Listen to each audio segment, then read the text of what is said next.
Bismillahirrahmanirrahim. Kami awali Assalamualaikum warahmatullahi wabarakatuh. Perkenalkan, kami dari kelompok 1 akan membahas materi tentang DHCP server. Untuk yang pertama, kami akan memperkenalkan diri kami masing-masing, yaitu saya sendiri Krisna Mahendra Pratama, NIM 180404176, dan rekan saya Muhammad Adairul, NIM 18040158. Saya Muhammad Yusril Lisa Mahendra, NIM 180401444. Saya Muhammad Ibrahim Maulana dengan NIM 180404162. Saya Dilina Pratiwi dengan NIM 180400126. Saya Nurul Fitriani, NIM 180404147. Pengertian DHCP server. DHCP atau Dynamic Host Configuration Protocol ialah sebuah aplikasi yang menyediakan layanan alamat IP dan informasi tentang TCP atau IP lainnya. Adapun beberapa dari kelebihan DHCP, yang pertama, mencegah terjadinya IP konflik. Yang kedua, menghemat daya dan waktu dalam pemberian IP. Yang ketiga, memudahkan dalam transfer data antara PC klien dan PC server. Yang keempat, DHCP juga menyediakan layanan alamat IP secara dinamis dan konfigurasi lainnya. Yang kelima, DHCP memungkinkan penggunaan satu alamat IP dalam jangka waktu tertentu. 2, 3. Selanjutnya, kekurangan DHCP server.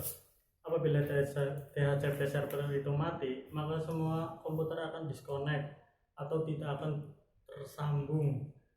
Mengapa tidak tersambung? Karena semua pembagian IP itu bergantung pada DHCP servernya. Kemudian selanjutnya, fungsi DHCP server secara umum. Yang pertama, DHCP dapat memberikan layanan sewa IP address, hostname, gateway, domain secara otomatis. Yang kedua, DHCP dapat melepas penyewaan di klien. Ketika perangkat klien itu lama tidak digunakan kembali. Kemudian yang ketiga, DHCP memiliki kemampuan memberikan IP address secara massal kepada perangkat klien. Kemudian yang terakhir, DHCP dapat mempercepat kinerja perangkat klien. Untuk apa? Untuk mentransfer data.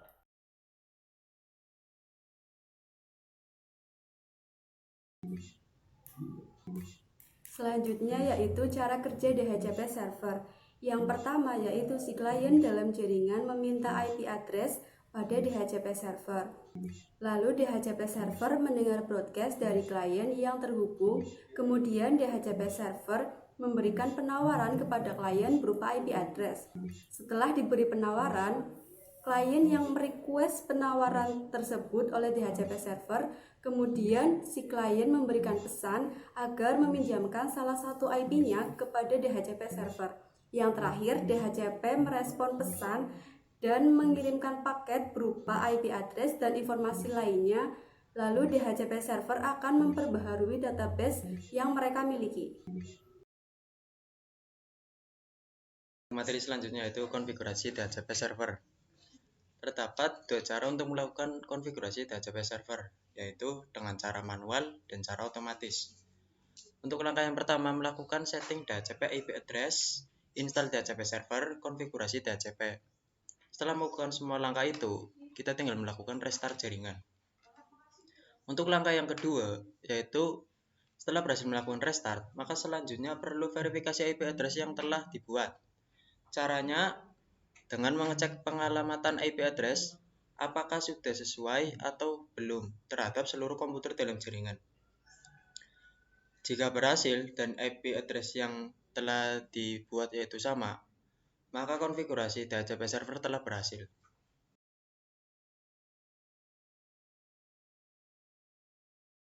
Layanan DHCP antara klien dan server. Yang pertama, IP last request.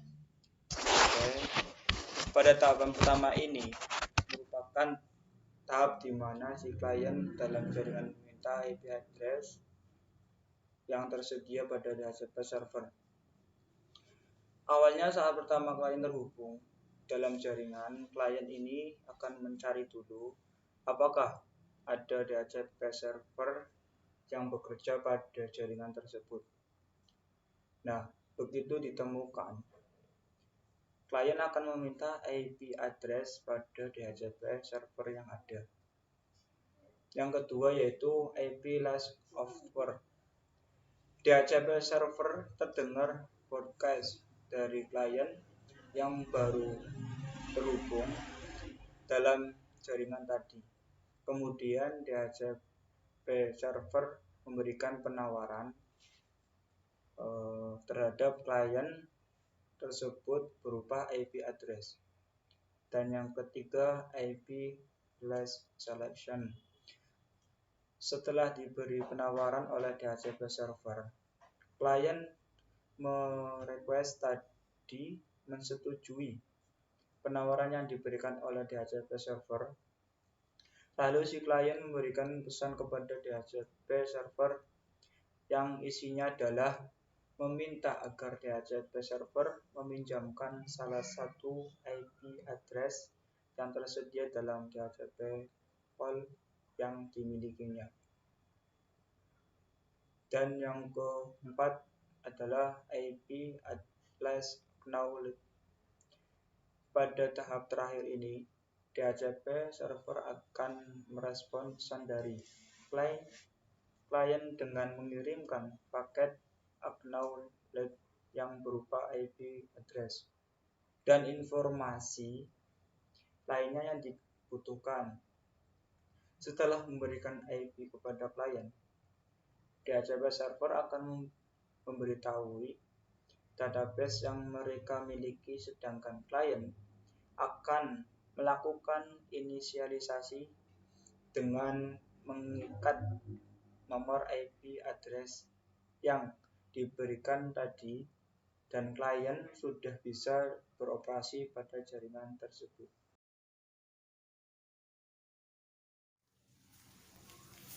Oke, selanjutnya yaitu kita masuk ke halaman aplikasi Debian ya. Setelah itu kita sudah membuat Linux-nya ya, aplikasi Linux-nya di Debian ini.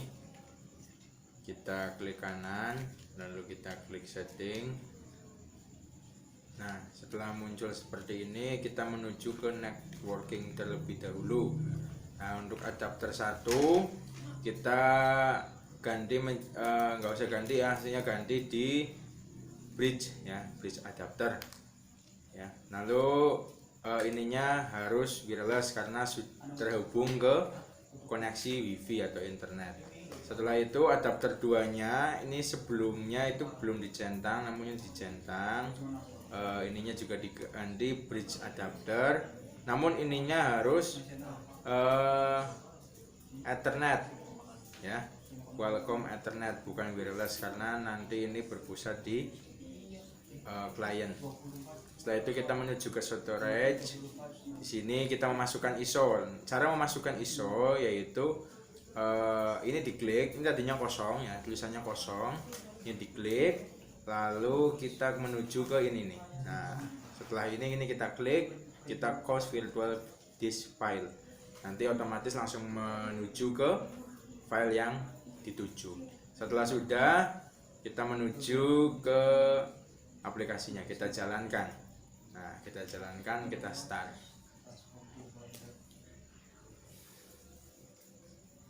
Kita tunggu. Di sini saya akan menjelaskan sampai dengan login sampai dengan root saja ya, root. Nanti setelah itu akan dilanjutkan oleh rekan saya Delina Pratiwi.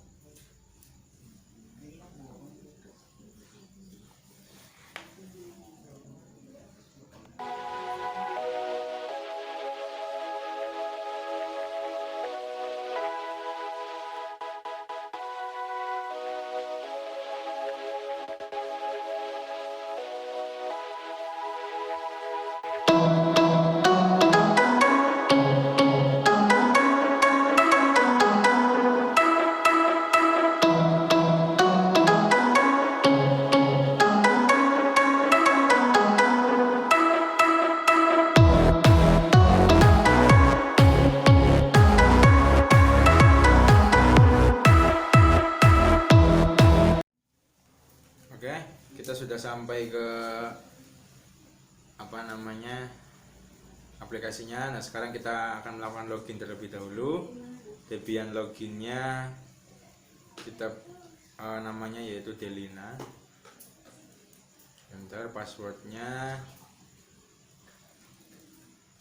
kita isi password setelah muncul semuanya. Nah, ini Delina Debian, kita langsung merutnya dengan ketik su, enter. Passwordnya yaitu admin. Makasih, itu saja yang bisa saya sampaikan, kurang lebihnya mohon maaf. Nanti akan dilanjutkan oleh rekan saya Delina Pratiwi. Terima kasih. Yang pertama yaitu kita akan menyeting IP address pada nano spasi /etc/network/interface, lalu kita tekan enter. Di sini ada ETH0 dan ETH1. Pada auto ETH0 kita gunakan IP DHCP karena pada jaringan yang pertama kita gunakan dari internet. Lalu pada auto ETH1, IFS ETH1 inet static karena ini adalah IP server itu sendiri, yaitu 192.168.10.1, netmasknya yaitu 255.255.255.0. Lalu simpan dan keluar. Yang kedua yaitu kita if config, yaitu untuk mengetahui apakah IP yang tadi kita ubah berhasil atau tidak. If config, lalu kita tekan enter. Nah, pada ETH1 sudah berubah yaitu inet address 192.168.10.1. Langkah selanjutnya yaitu kita akan mengecek IP dari Google apakah berhasil tersambung dengan laptop kita atau tidak, yaitu caranya ping 888, lalu kita tekan enter.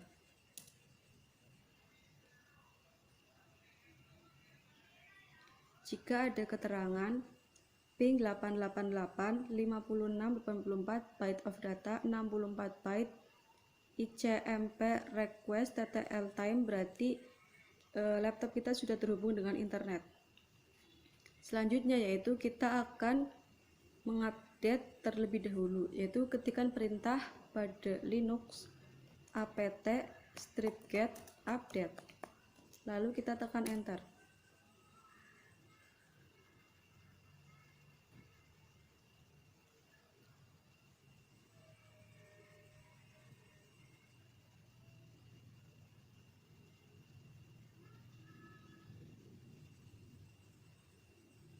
Selanjutnya kita install ISC DHCP servernya. Caranya yaitu kita ketikkan perintah apt stripget spasi install spasi ISC DHCP server, lalu kita tekan enter.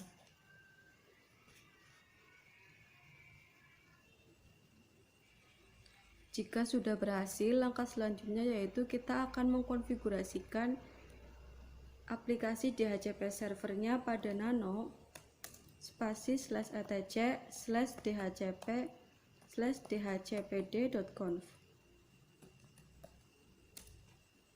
Kita cari yang ada tulisan subnet. Nah, pada a slightly different configuration for an internet subnet, di sini kan ada tanda pagarnya. Tanda pagar yaitu berarti kita tidak mengaktifkan perintah tersebut. Ketika kita akan mengaktifkan perintah tersebut, kita hapus tanda pagarnya dari subnet sampai tanda kurung tutup. Kita hapus untuk mengaktifkan konfigurasi.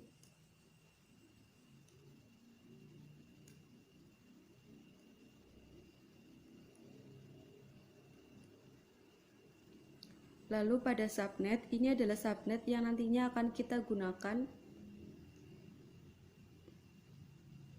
Subnetnya di sini saya ubah menjadi 192.168.10.0 karena ini adalah subnet dari internet. harus titik 0. Netmasknya saya gunakan 255.255.255.0 karena /24. Ranknya yaitu berarti 192.168.10, saya maunya di 5 sampai dengan 192.168.10.10. Option domain name-nya kita gunakan IP dari Google. Option domain name-nya kita ubah menjadi kelompok 1 kelompok dhcp1.net. Untuk option routernya kita ubah juga menjadi 10.1. Untuk broadcast address-nya juga kita ubah yaitu 192.168.10.255. Default last time-nya 600, maksimal last time-nya 7200. Lalu kita Ctrl X, tekan Y, lalu enter. Setelah konfigurasi tadi, lalu kita konfigurasi lagi pada nano spasi /etc /default /isc strip dhcp server, enter. Pada bagian paling bawah ada interface, kita isikan dengan ETH1 karena yang akan untuk klien kita gunakan yaitu ETH1, lalu kita tekan Ctrl X. Setelah itu kita akan merestart ISC DHCP servernya yaitu dengan cara /etc /init.d /isc strip dhcp server restart, lalu tekan enter.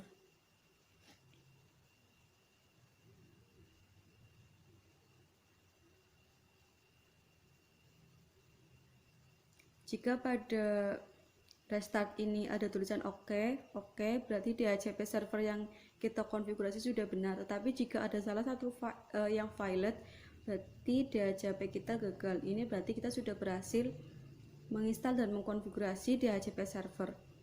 Selanjutnya yaitu kita akan mengecek apakah status DHCP server running atau tidak, yaitu dengan cara service spasi isc